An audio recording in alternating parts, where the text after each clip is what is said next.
I need you to hate so I can use you for your energy. This is Real Sales Talk. Real sales advice from real sales practitioners. Giving you tips on how to dominate your sales quota are your co-hosts, Sean Mitchell and Phill Keen. We don't have a process for referrals at most companies. I go into a company, I say, what's your referral process? They have no, well, what do you mean? I think that goes back to the premise of why do salespeople suck at prospecting? I mean, number one reason why they suck at prospecting is they don't actually do it. If you are successful and nobody knows, in 2016, 20, 2025, you're not successful. You ever want to find out what's going on in the company? Get in the car and spend a day with the top 3 salespeople. You'll find out in 5 minutes. Because you can't be a trusted advisor without 2 things, trust and advice. I mean, you need both of them.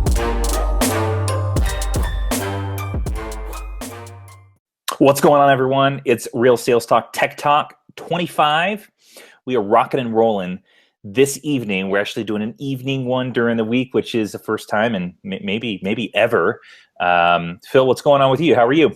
Oh man, it was a long weekend in the bachelor party for one of my best friends. Wow. I'm rocking the Louisville Slugger for 2 reasons. It's baseball starting back up this week, so big baseball fan. White Sox, they're my team, and then we went to Louisville, so had a good time and had some barbecue and bourbon and had a blast. So.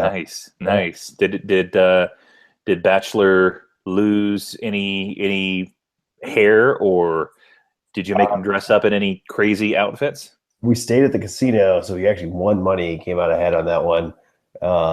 Didn't lose his dignity, fortunately for him. But all in all, I think it was fun, and it was a great time. So that's awesome. Cool. So we've got a couple of Tech Talk tools we want to pass along to our audience. Phill, what's your first one?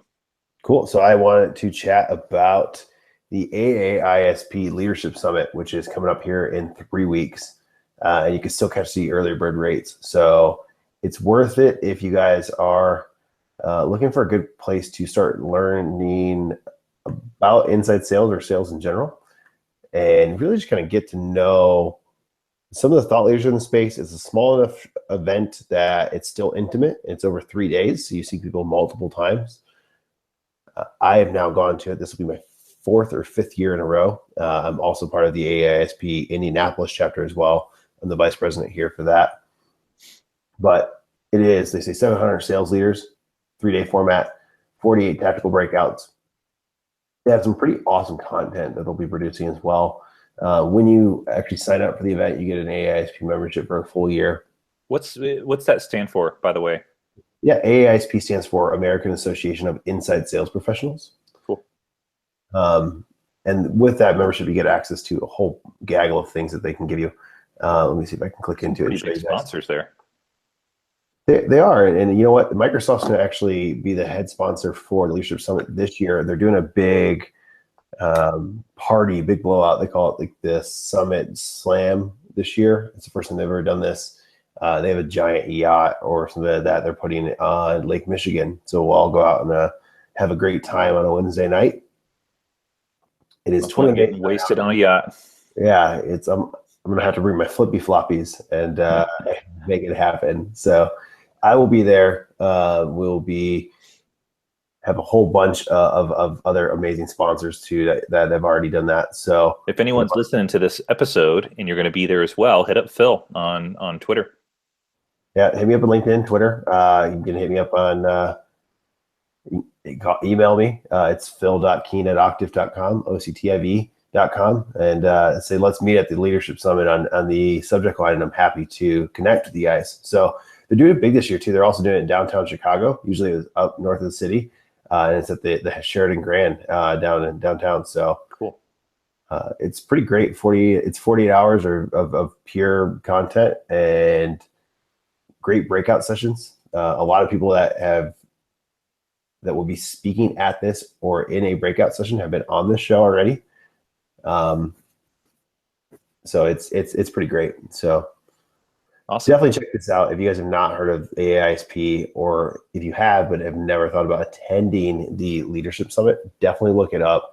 I think it is a very, very well-produced show. And give a shout out to Ashley Becker. If you're looking to join the AA-ISP and want to know more, Ashley would probably gladly let me give out her name so she can talk to you about how great of an organization it is.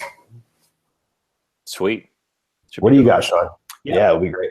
I'm going to roll with an article. I haven't done an article in a while, so I'm going to do an article by our friends from Spiro. Gave them a shout out on LinkedIn earlier today, so it made me think, I should peruse their articles and see what they got here. So the article I'm talking about today is 9 types of people who never succeed at sales. So I think it's an interesting one, maybe something that you can read through and just ask yourself, am I any of these things?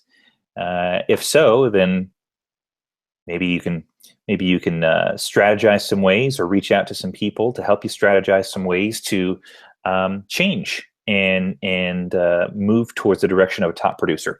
So if you haven't taken a look at Spiro, you should. It's an artificial intelligence, basically sales assistant, digital sales assistant that helps you follow up with leads, helps you follow up with deals, and it's Spiro.ai. And I'll put the link to this particular article in the show notes. So first one, the know-it-all. That's never good. When you think you know it all, you never learn anything. Second one is the liar. Third, the impatient.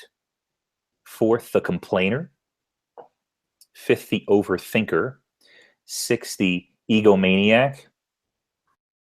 Seventh, the excuse maker. Eighth, the talker. And ninth, the commitment phobe. So those are all some really, really good ones. Like if you just look at these and you take the converse of what these are all talking about, you can just ask yourself, do I approach things with humility? Do I tell the truth? Am I patient? What would be the opposite of complaining? Being grateful, having gratitude, not overthinking things. The opposite of ego, having an ego is humility, I suppose. The excuse maker, taking ownership. The talker, maybe the opposite of that might be listening. And the commitment phobe, the converse of that might be setting some goals, committing to something, asking someone to keep you accountable. So interesting article. And along with those nine types of people, it gives some explanations on them. So take a look at it and see if it's something that will encourage you and get you thinking as to how you might be able to tweak your process, tweak the way that you think about things. It's pretty cool. And Spiro in general writes pretty interesting content, and definitely something you should subscribe to their blog if they have it. I know I have, and they always have interesting things like this that pop up. And the technology is cool. So I don't know if we've spoke about Spiro. Okay. Yeah, we Spiro, had Adam on maybe season 2 or 3. We had the CEO of Spiro on the show. Yeah, it was cool. It was definitely one of those things when I signed up for it a long time ago, and I was actually had deals that were flowing a little bit, and it is a cool piece of technology. They kind of give you a little bit of motivation every day and tell you what to go do. And they actually, the coolest feature they had, and I don't know if they still have this feature, was they try to take all the users of Spiro and create like the best salesperson. So of all the users of Spiro, like who's the absolute best, and you actually ranked yourself between 1 and however many people were using the app, which was cool. I think it was like compared to like percentage of quota or something like that. So Spiro is cool. It's a great piece of technology. Totally. Yep. Absolutely. Cool. Well, let's go ahead and wrap this one up. And thanks everyone for listening. And if you have not given us a review, please do that. iTunes is probably the best place, but if you're not an iTunes listener, you can go to any of the other podcast platforms It would mean a lot to us, and helps us get more exposure for the podcast. So thanks for listening, and we'll see you on the next episode.